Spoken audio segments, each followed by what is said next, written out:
This year will mark 4 years of the release of both the Xbox One and the PlayStation 4, and like we would expect by now, that is plenty of time to give us the idea as to which was the people's console this generation. During the 7th generation, it seemed that both the Xbox 360 and the PlayStation 3 were received very well by its consumers and reviewers, and throughout almost the entire race, the Xbox 360 seemed to have the edge when it came to the sales.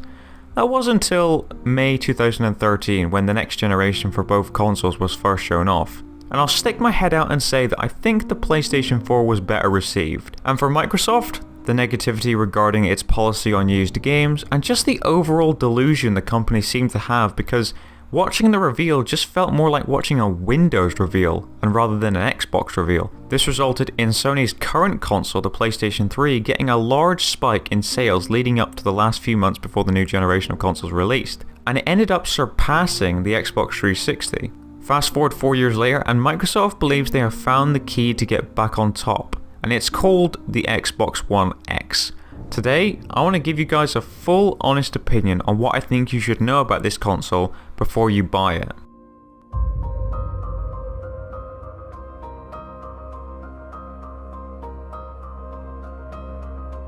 So to help us understand the whole picture a bit more, let me briefly talk about a bit more of what has happened so far.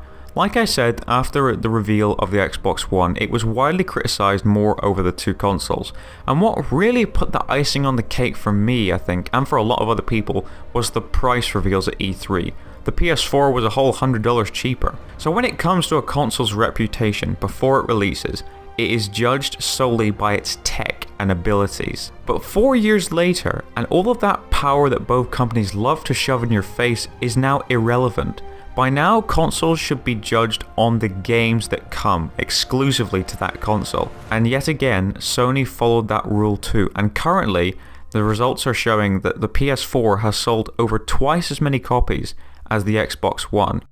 Microsoft had a very rocky start to begin with when the Xbox One released, but they could have easily redeemed themselves by releasing new innovative IPs to boost the sales. And in those 4 years, what have we had? Gears of War 4, Halo 5, Halo Wars 2, Quantum Break, and a few Forzas? That's really it.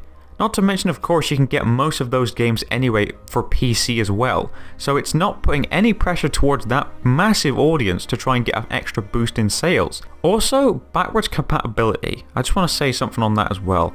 Whilst it is a great addition for the Xbox One, it should be telling us something that maybe it's just there for us to be distracted while we wait for this future upcoming games, which, for the most part, there's very little of them.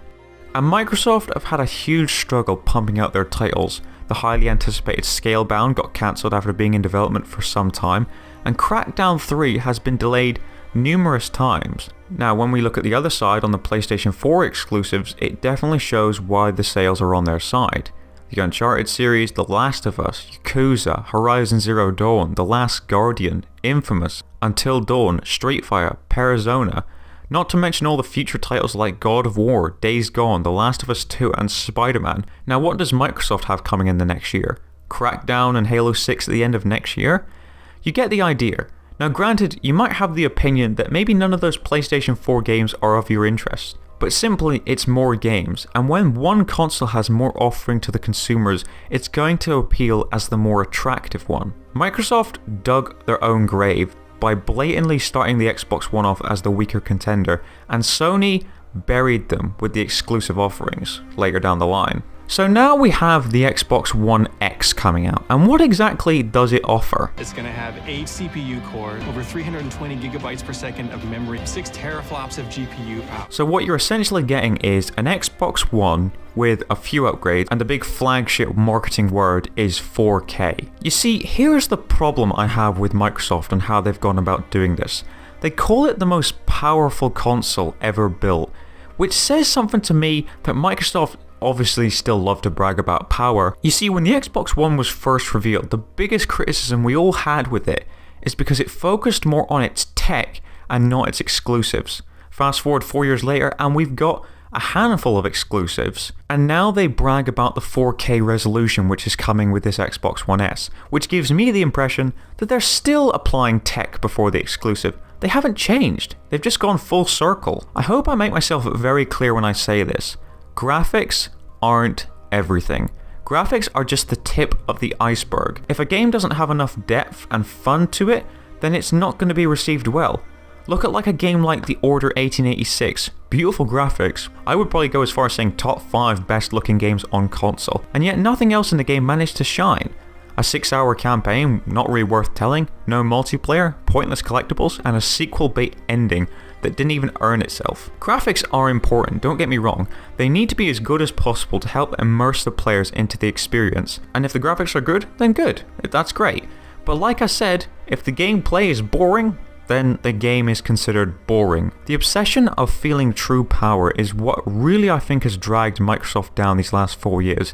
Despite the PlayStation 4 having a slight edge over the Xbox One in terms of its power, it's not the reason why it's leading in the sales.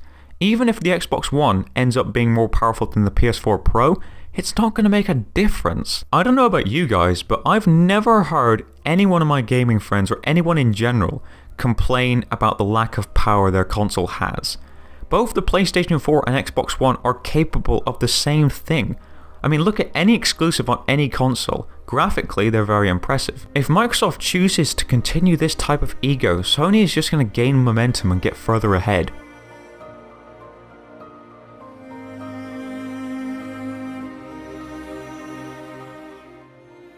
I personally will not be buying an Xbox One X anytime soon, because quite frankly guys, as far as I'm aware, I've already got one. It's called the Xbox One, but it doesn't support 4K. And what really solidifies my point on this console is that it's £450 to buy. And that's if you have the equipment required to run that resolution. So you obviously have to have a 4K TV. And if you don't have a 4K TV, then that's another £500 out of your wallet. Now compare that to the PS4 Pro, which costs only around £320, Microsoft are yet again fighting an uphill battle. So here's my advice that I can give Microsoft on how they can work towards pulling themselves back together.